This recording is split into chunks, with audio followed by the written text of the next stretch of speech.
ব্যবস্থার 95% এর শিক্ষা কার্যক্রম আমরা চালিয়ে যাচ্ছি।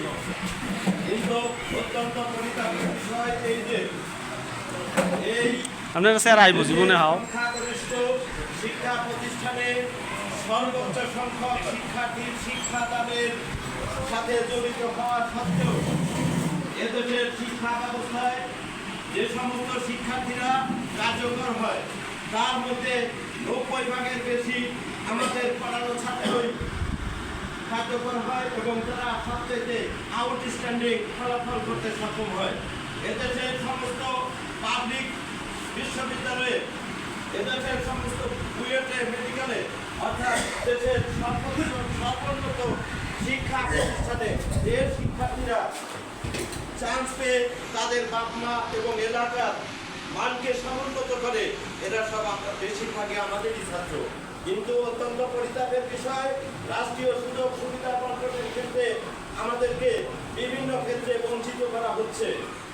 যাই হোক, এই দেশের রাষ্ট্রীয়ভাবে আর্থিক সীমাবদ্ধতা থাকা সত্ত্বেও সব কিছু বিবেচনায় নিয়ে এই দেশের সরকার যাতে বেকায়দায় না করে আমরা হাউস রেন্টের মাত্র 20%, বেসিকের 20% একটা ন্যূনতম দাবি, যেটা এই পৃথিবীর জন্য একটা উজ্জ্বল দৃষ্টান্ত যে কোনো পেশাদার গোষ্ঠী এত সচেতনভাবে সুবিবেচনার সাথে কম সংখ্যক দাবি কেউ করে না।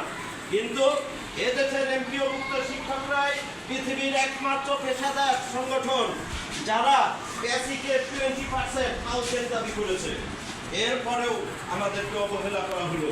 আমাদেরকে শিক্ষা উপদেষ্টা তিনি আমাদেরকে অত্যন্ত বলিষ্ঠভাবে তিনি আমাদেরকে আশ্বস্ত করেছিলেন সেই বেসিকের 20% ছাড়ে আমাদেরকে দেওয়া হবে।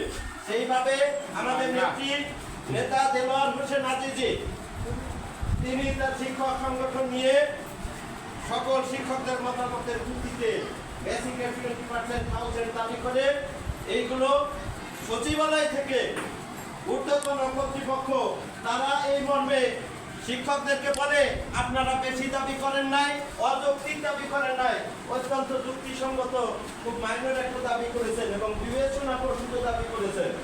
বলার পরেও আমরা যখন আশায় জানা বেঁধেছিলাম যে আমরা বেসিকের 20% ছাড়ে বেসিকের 20% ছাড়ে আমরা হাউস রেন্ট পাবো, কিন্তু অত্যন্ত প্রত্যাহের বিষয় শিক্ষা মন্ত্রণালয় থেকে সুপারিশ করা সত্ত্বেও কিছু চক্রান্ত প্রিয়, কলহ প্রিয় আমলা যারা অর্থ সেক্টরে রয়েছে, এই অর্থ মন্ত্রণালয়ের একজন জয়েন্ট সেক্রেটারি এবং আরো কতিপয় আমলার চক্রান্তে আমাদের এই প্রচেষ্টা ব্যর্থ হয়।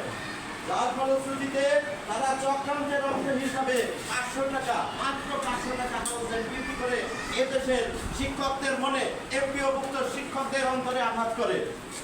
যাই হোক, এই আন্দোলনের মাধ্যমে এই চক্রান্তের বিরুদ্ধে তীব্র নিন্দা জ্ঞাপন করা হয়। এখন অধিকার আদায় আমাদের এমপিওভুক্ত শিক্ষকদের ভাগ্যের একটা দুর্বল দিক হলো আন্দোলন ছাড়া আমাদের অধিকার আদায় হয় না। এই আন্দোলনে কেন্দ্র থেকে নেতৃত্ব হয়েছে, যতক্ষণ পর্যন্ত আমাদের দাবি আদায় না হবে ততক্ষণ দুর্বার আন্দোলন চলবে। এই আন্দোলনের অংশ হিসাবে জাতীয় নেতৃত্ব সিদ্ধান্ত দিয়েছে যে সমস্ত শিক্ষা প্রতিষ্ঠানে শিক্ষা কার্যক্রম বন্ধ থাকবে যতক্ষণ পর্যন্ত বেসিকের 20% মানে হাউস রেন্টের পরিপত্র জারি না হয়। এই জন্য দেলোয়ার হোসেন আজিজ সাহেব ঘোষণা দেন, তিনি ঘোষণা দিয়েছিলেন গতকাল সন্ধ্যা পর্যন্ত যদি কোনো পরিপত্র